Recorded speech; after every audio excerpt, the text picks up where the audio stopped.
Je m'appelle Mathieu Laurent, j'ai 28 ans et jusqu'à récemment, j'étais connu comme le pasteur le plus radical de la région de Clermont-sur-Loire, un petit village fier niché à l'intérieur de la France. Clermont a des rues pavées, une odeur de pain frais sortant des boulangeries et des cloches qui sonnent chaque matin comme si elles voulaient réveiller l'âme même de la ville. J'ai grandi là-bas. Ma mère veuve m'a appris les premiers versets de la Bible et peut-être à cause de cela ou de ma soif d'être quelqu'un dans ce monde, je suis devenu prédicateur très jeune. Mais il y avait quelque chose en moi que je ne comprenais pas à l'époque.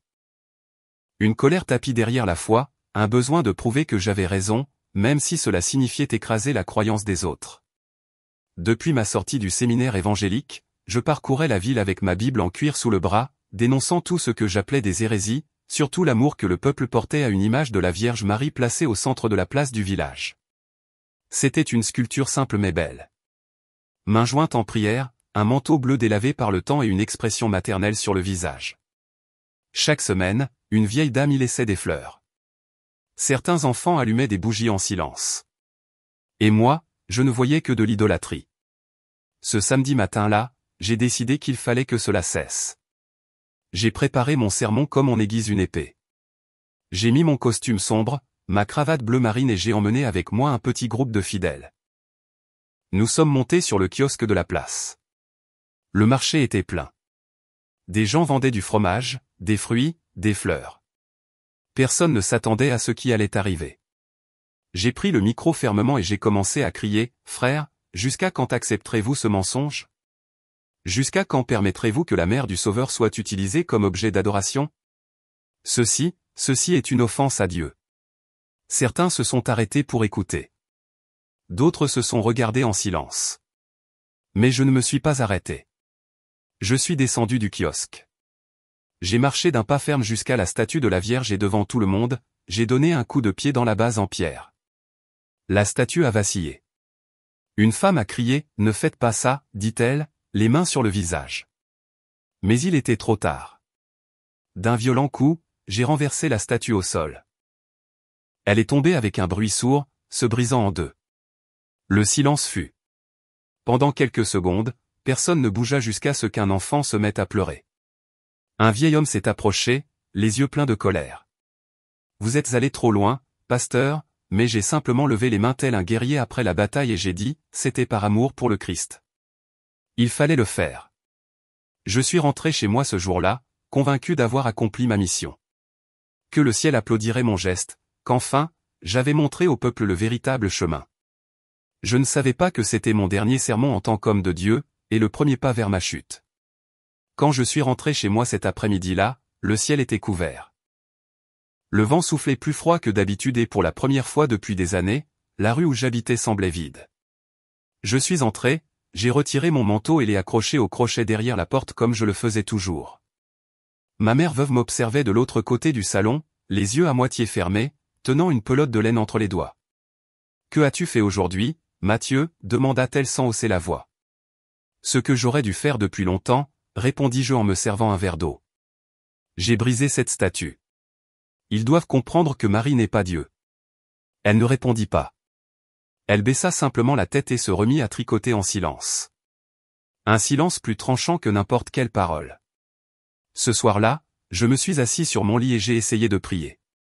Des mots appris par cœur comme toujours, mais la prière semblait rebondir sur le plafond et retomber sur moi, vide. J'ai tenté de me convaincre que ce n'était que de la fatigue, mais quelque chose me rongeait de l'intérieur. Le dimanche suivant, l'église était plus vide que d'habitude. Je suis monté en chair et j'ai prêché comme d'habitude. Mais le regard des gens était différent. Ils évitèrent mon visage. Les applaudissements à la fin avaient disparu et quand je suis descendu, personne ne m'attendait avec des sourires ou des accolades. J'ai passé toute la semaine sans recevoir de visite. Personne n'est venu m'apporter du pain ou du café comme avant. Même le boulanger du coin, un vieux catholique qui me saluait toujours avec joie, passait devant moi en feignant de ne pas me voir. Mais ce qui me dérangeait le plus, c'était le silence. Silence dans le cœur, silence dans l'âme, silence de Dieu. Et alors, les rêves ont commencé, des rêves confus. Je marchais dans des champs sombres. J'entendais des voix lointaines, des pleurs de femmes et je voyais toujours l'image brisée de la Vierge au sol. Parfois, son visage pleurait du sang. D'autres fois, elle me regardait avec une tristesse si profonde que je me réveillais en sueur. J'ai commencé à perdre l'appétit.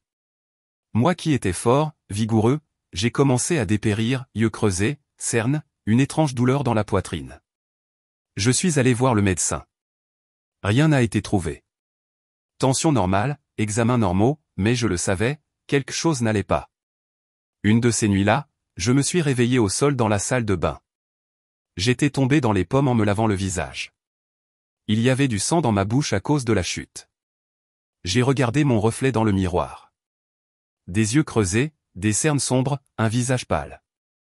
On aurait dit que je pourrissais de l'intérieur.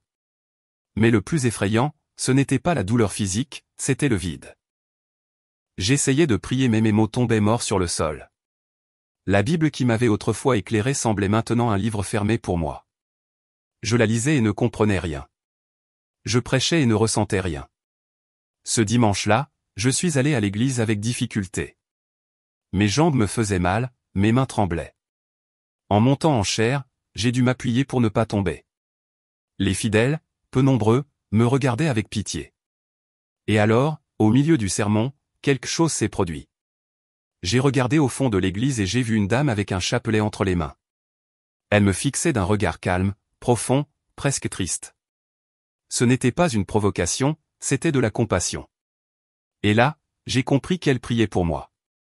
Et cela m'a irrité parce que ça faisait mal, parce qu'au fond, je voulais cette prière. J'ai terminé la prédication d'une voix faible. Je suis descendu, personne ne s'est approché. Je suis rentré chez moi et j'ai passé le reste de la journée allongé à regarder le plafond. Chaque battement de mon cœur résonnait comme un coup de marteau dans ma poitrine. Le monde était silencieux, les amis avaient disparu, l'église était vide et moi, je me sentais comme un mort-vivant. C'est alors que la fièvre a commencé. 40 degrés, frissons, vision. J'ai été hospitalisé à l'hôpital de Clermont. Les médecins ont refait les examens. Rien. Les battements étaient irréguliers, mais aucun virus, aucune infection. Un jeune interne m'a même demandé, « Avez-vous une question spirituelle en suspens ?» Je l'ai regardé avec colère. Mais au fond, une partie de moi criait, « Oui, j'en ai une. » Je suis resté là 4 jours et chaque nuit, un même rêve. Je marchais sur une route obscure et au loin, je voyais une femme au manteau bleu de dos. Quand je l'appelais, elle se retournait et c'était l'image de la Vierge Marie. Mais au lieu de colère, son visage exprimait de la tristesse, une tristesse si pure qu'elle me faisait me réveiller en larmes. Le dernier jour d'hospitalisation, un prêtre est entré dans la chambre par erreur, croyant un autre patient. Quand il m'a vu, il s'est arrêté. « Pardonne-moi, mon fils, dit-il. Je me suis trompé de chambre. J'aurais dû le faire sortir. Mais je suis resté silencieux. Et lui, avant de partir, m'a regardé et a dit, même quand tu crois être loin, elle prie encore pour toi. Il a refermé la porte et je me suis effondré. 2 jours après être sorti de l'hôpital, ma mère m'appela à la porte de la maison. Il y a une dame qui veut te parler. J'ai pensé refuser. J'étais encore faible, fatigué. Je ne voulais pas entendre de critiques, ni de prières, ni de paroles pieuses. Mais quelque chose dans la voix de ma mère m'a poussé à me lever. Je suis allé jusqu'à la véranda et elle était là, une femme d'environ 70 ans, cheveux blancs bien attachés en chignon, peau fripée comme du vieux papier, yeux petits mais brillants. Elle tenait quelque chose dans ses mains. Un petit paquet enveloppé dans un tissu bleu clair, noué d'un ruban blanc. « Bonjour pasteur, dit-elle d'une voix douce. Je m'appelle Geneviève. » J'ai hoché la tête. Elle semblait fragile, mais ses gestes étaient assurés. « Puis-je m'asseoir un instant ?» demanda-t-elle. « Bien sûr, répondis-je, encore debout avec une certaine gêne. » Elle s'installa sur la chaise en fer, respira profondément et me regarda avec tendresse. « Je suis venu parce que j'ai rêvé de vous. »« Rêvé de moi ?» demandai-je, surpris. « 3 nuits de suite, dit-elle simplement. Et dans tous les rêves, la dame me demandait de venir vous voir, de vous remettre ceci. » Elle tendit le paquet, je le pris à contre-cœur. Je l'ouvris lentement. C'était un chapelet ancien au grain de bois sombre. Il sentait la lavande et le temps et suspendu au centre, un petit médaillon de Notre-Dame des Larmes. Un frisson me parcourut l'échine. Je ne, commençai-je à dire. Je ne prie pas ça. Elle sourit comme si elle s'y attendait. Moi non plus, je ne priais pas. Vous savez, j'ai été protestante jusqu'à mes 40 ans. Mais c'est la Sainte Vierge qui a sauvé mon fils de la drogue. Depuis ce jour, je prie tous les jours. Madame Geneviève, commençai-je à reculer, je respecte votre foi, mais moi. Elle m'interrompit avec douceur. Pasteur, je ne suis pas venu ici pour discuter de doctrine. Je suis juste venu remettre cela et vous dire ce qu'elle m'a demandé, dis-lui qu'une mère n'abandonne pas son fils, même quand il la blesse. À ce moment-là, quelque chose s'est brisé en moi. La femme que je considérais comme un symbole d'idolâtrie apparaissait maintenant dans les rêves de cette dame pour m'appeler son fils. Moi qui l'avais jeté à terre devant tout le monde. Je serrais le chapelet avec des mains tremblantes. Je suis perdu, avouai-je. Je ne sais plus prier. Je ne sais même plus si je crois comme avant. Geneviève se leva lentement. Le regard rempli de tendresse. Elle le sait et malgré tout, elle t'aime. Quand tu pourras, quand tu voudras, dis seulement ceci, maman, aide-moi à revenir. Elle se tourna pour partir. Mais avant de franchir le portail, elle se retourna une dernière fois. N'aie pas peur, Mathieu, la douleur que tu ressens n'est que le début de la guérison. Je suis resté là, immobile, le chapelet entre les doigts. Le monde autour de moi semblait suspendu. Les oiseaux chantaient au loin. Le vent faisait bouger les feuilles des arbres comme s'ils écoutaient aussi cette femme. Cette nuit-là, je me suis assis sur mon lit. J'ai regardé le chapelet. J'ai touché chaque grain sans prier. Je suis resté simplement en silence, laissant le poids de ce geste, recevoir quelque chose de celle que je considérais comme une ennemie spirituelle, pénétrer dans mon cœur. Et alors, avant de m'endormir, j'ai murmuré pour la première fois, presque sans voix, « Maman, aide-moi à revenir ». Dans les jours qui ont suivi ma rencontre avec Geneviève, quelque chose a commencé à changer en moi. C'était subtil, presque imperceptible, mais il y avait un mouvement comme si une goutte de lumière tentait de percer l'obscurité qui m'habitait. Je ne parvenais toujours pas à prier le rosaire, mais je passais mes doigts sur les grains de bois chaque jour et rien que cela me faisait pleurer. Au 5e jour, j'ai décidé de sortir un peu. J'ai pris la voiture et me suis dirigé vers une route qui traversait les champs de lavande autour de Clermont-sur-Loire. Le ciel était couvert. L'air frais de l'automne portait une odeur de terre mouillée. Je roulais sans but. Je voulais juste réfléchir ou plutôt arrêter de penser et c'est là que c'est arrivé. Sur un tronçon de la route, j'ai senti un bourdonnement fort dans mes oreilles. Mes mains ont commencé à picoter. Le volant m'a échappé une seconde. Tout est devenu noir. Je n'ai plus rien vu. Quand j'ai repris conscience, j'étais dans un fossé, la voiture inclinée et mon corps écrasé contre le siège. Le moteur faisait encore un bruit strident, mais le monde était figé. Je ressentais une douleur aiguë dans la poitrine et un goût métallique dans la bouche. Je suis en train de mourir, ai-je pensé. Il n'y avait personne autour, aucune voiture, pas une âme vivante. Il n'y avait que moi seul, le corps coincé et le cœur affolé. J'ai commencé à crier mais ma voix était faible, étouffée. Et c'est là, au milieu du métal tordu et du silence absolu, que j'ai compris, je pouvais mourir et personne ne le saurait. Ma vie pouvait se terminer à cet instant et je partirais sans paix, sans pardon, sans réconciliation avec Dieu ni avec moi-même. C'est alors que je me suis souvenu du chapelet. Il était dans la poche de mon manteau. Avec effort, j'ai réussi à le sortir. Il était sale, couvert de poussière et de sueur, mais intact. Je l'ai serré contre ma poitrine. J'ai respiré avec difficulté et j'ai murmuré, « Maman, je sais que je ne le mérite pas, mais aide-moi. » Et avant de pouvoir finir la phrase, mes yeux se sont fermés. Je ne sais pas combien de temps s'est écoulé. Je me souviens seulement d'un rêve. J'étais allongé sur le sol en pierre d'une vieille église. Il y avait des vitraux colorés, une lumière dorée entrait par les fenêtres. Et sur l'autel, elle, la Vierge Marie, debout avec le même visage que la statue que j'avais détruite. Mais maintenant, elle souriait. Elle est descendue les marches et s'est agenouillée à mes côtés. Elle a posé sa main sur ma tête et a dit d'une voix douce comme une berceuse, « Je n'ai jamais cessé de t'aimer, mon fils. » Mais moi, je t'ai brisé, balbutiai-je, les larmes aux yeux. Et toi aussi, tu es brisé, mais l'amour de mon fils reconstruit. Elle m'a pris dans ses bras et tout est devenu paisible. Je me suis réveillé en entendant quelqu'un m'appeler. « Monsieur, vous m'entendez ? » « Monsieur. » C'était un ambulancier. Ils avaient retrouvé ma voiture. Mon cœur battait lentement et ma tension était dangereusement basse. Mais j'étais vivant. À l'hôpital, on m'a dit que c'était un miracle que j'ai survécu avec si peu de blessures. 2 côtes fracturées, quelques hématomes et c'est tout. Vous auriez pu mourir, dit le médecin.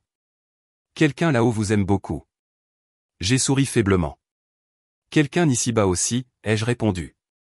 Dans la poche de mon manteau, le chapelet était toujours là. Et cette nuit-là, allongé sur mon lit d'hôpital, seul avec l'odeur forte d'alcool et de désinfectant dans l'air, j'ai fait quelque chose que je n'aurais jamais imaginé faire. J'ai prié un « Je vous salue Marie » en tremblant, avec une voix entrecoupée, sans connaître exactement les mots. Mais c'était la prière la plus sincère de toute ma vie. Cette nuit-là, après avoir récité mon premier « Je vous salue Marie » dans mon lit d'hôpital, je me suis endormi d'une manière qui ne m'était pas arrivée depuis longtemps, sans médicaments, sans cauchemar, sans culpabilité. Et alors, j'ai rêvé. Mais ce n'était pas un rêve ordinaire.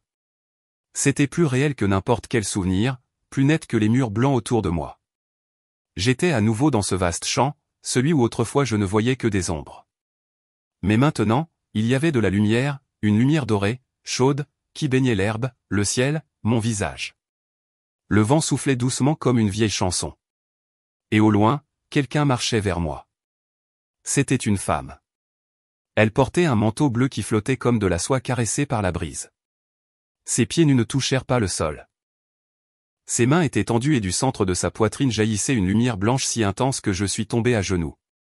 Je ne pouvais pas parler, je ne pouvais pas respirer. Elle s'est arrêtée devant moi, si proche, et j'ai su. Sans qu'elle dise un mot, j'ai su. C'était elle. La même que j'avais appelée idole de pierre, la même dont j'avais brisé l'image. La même qui, malgré tout, venait à ma rencontre avec un regard de mère. J'ai pleuré, mes épaules tremblaient, mes larmes tombèrent sur le sol comme la pluie.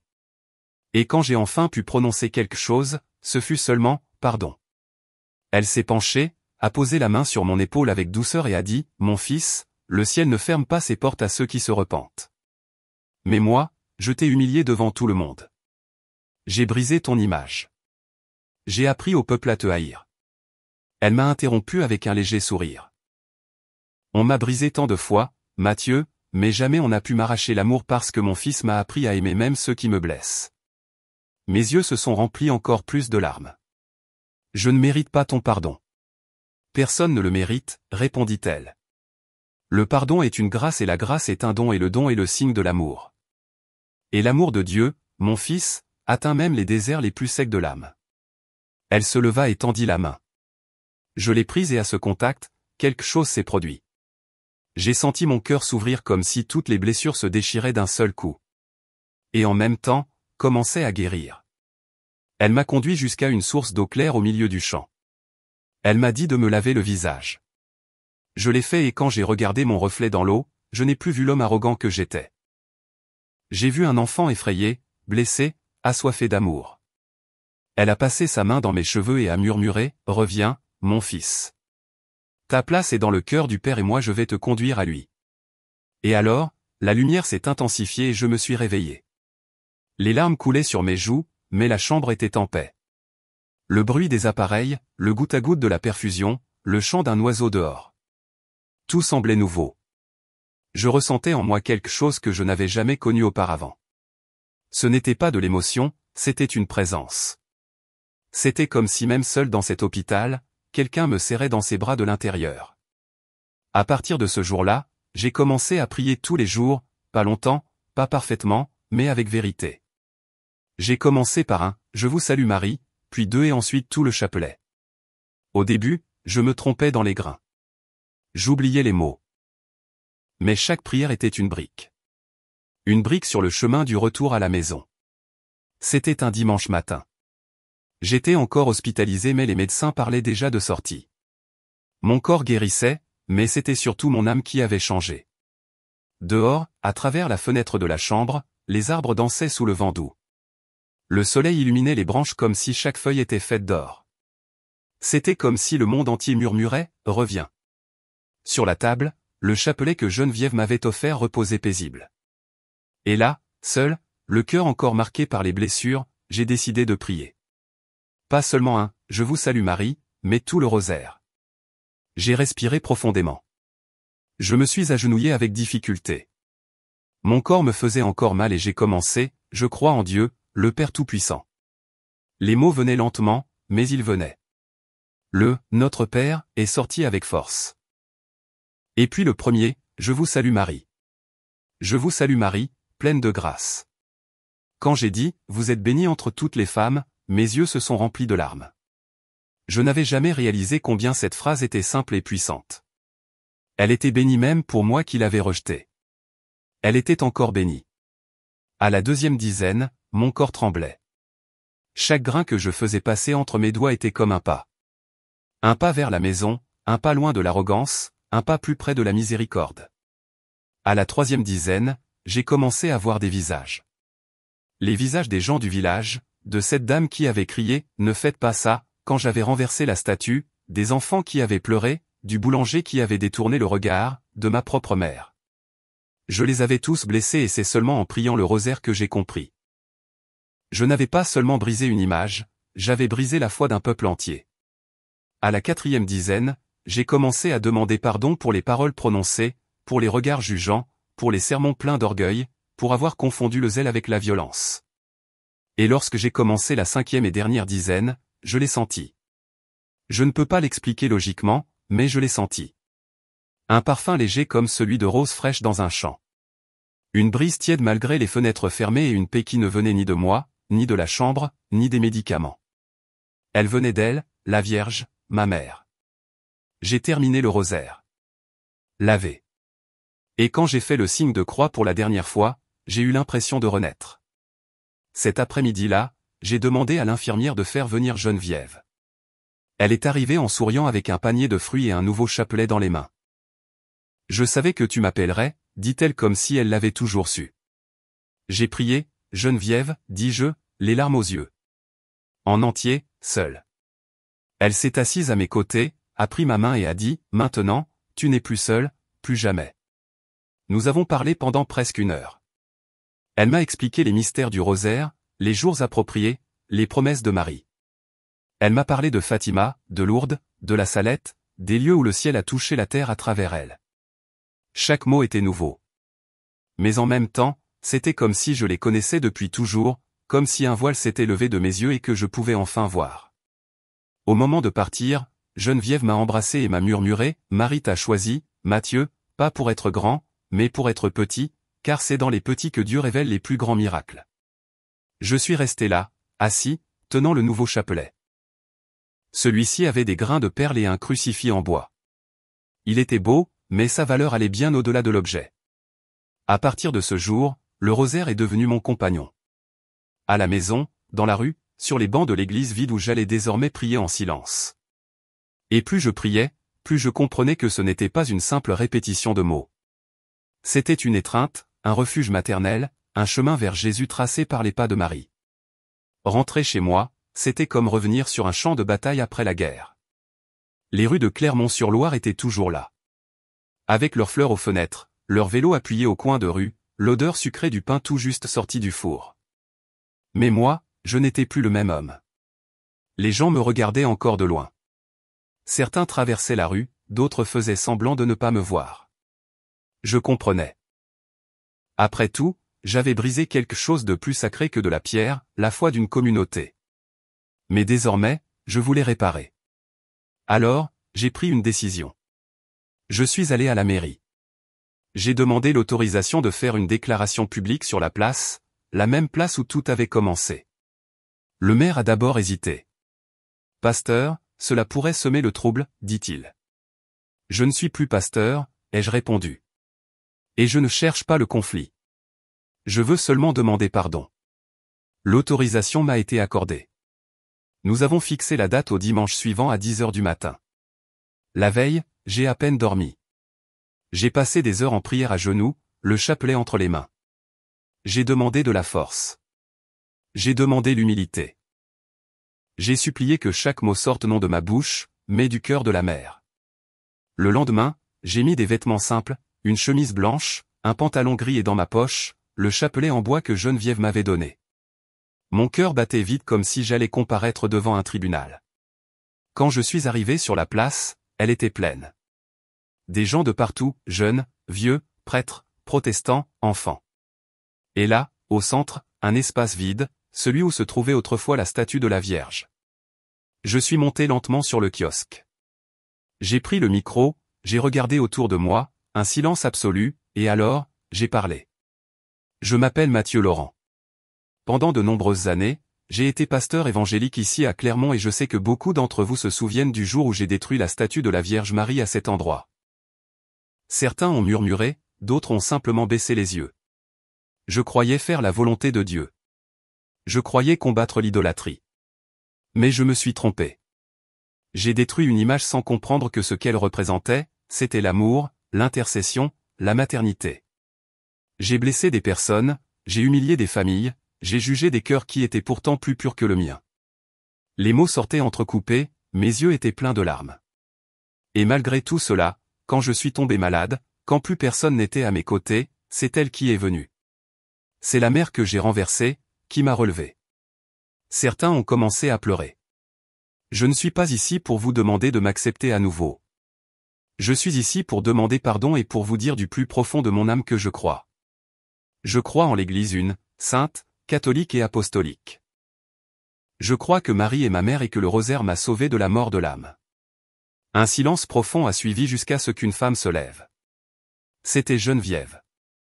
D'un pas, elle s'est avancée jusqu'au centre de la place et elle a posé au sol une nouvelle statue de la Vierge Marie. Petite, simple, avec le même manteau bleu. Elle l'a embrassée et m'a regardé. La statue a été restaurée, mais celui qui avait le plus besoin d'être restauré, c'était toi.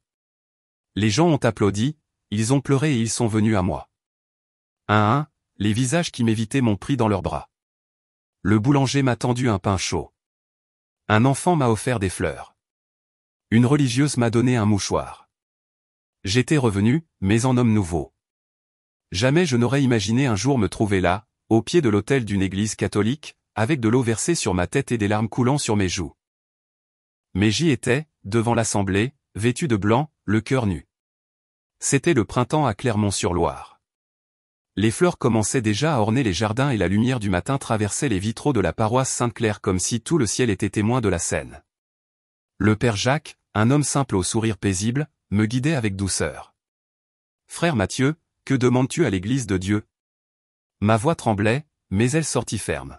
« La foi. »« Et que te donne la foi ?»« La vie éternelle. » Je connaissais ces paroles, je les avais entendues autrefois, mais aujourd'hui, elles étaient miennes. Sur le banc de devant, Geneviève me regardait, les yeux brillants. À ses côtés, ma mère tenait un chapelet entre ses doigts et souriait de tout son cœur. Elle, qui n'aimait pas les confrontations, disait désormais à tous, « Mon fils est en train de rentrer à la maison. » Il y avait des habitants de la ville, des personnes qui n'étaient jamais entrées dans une église catholique, d'autres qui m'avaient critiqué pendant des années. Certains étaient simplement curieux. Mais là, tout le monde gardait le silence comme s'il savait qu'un moment sacré se déroulait. Le prêtre m'a conduit jusqu'à la cuve baptismale. L'eau était tiède, la pierre ancienne était décorée de fleurs blanches. Et lorsqu'il a versé cette eau sur ma tête en disant, « Mathieu Laurent, je te baptise au nom du Père, du Fils et du Saint-Esprit. » Je l'ai senti. Un feu dans la poitrine comme si une armure de pierre se brisait en moi. Comme si l'enfant blessé que je cachais derrière le pasteur arrogant pouvait enfin respirer. Les gens ont applaudi, mais le bruit me semblait lointain. Mon attention était tournée vers l'intérieur, vers cette paix qui descendait en moi comme une brise. Puis vint la confirmation. Et ensuite ma première communion. Voir l'hostie comme recevoir une clé. Une clé qui ouvrait la porte de mon âme et pour la première fois, je me sentais entier. À la fin de la messe, je suis allé jusqu'à la statue restaurée de la Vierge Marie, placée maintenant à côté de l'autel. Je me suis agenouillé, j'ai touché ses pieds, j'ai fermé les yeux et j'ai remercié.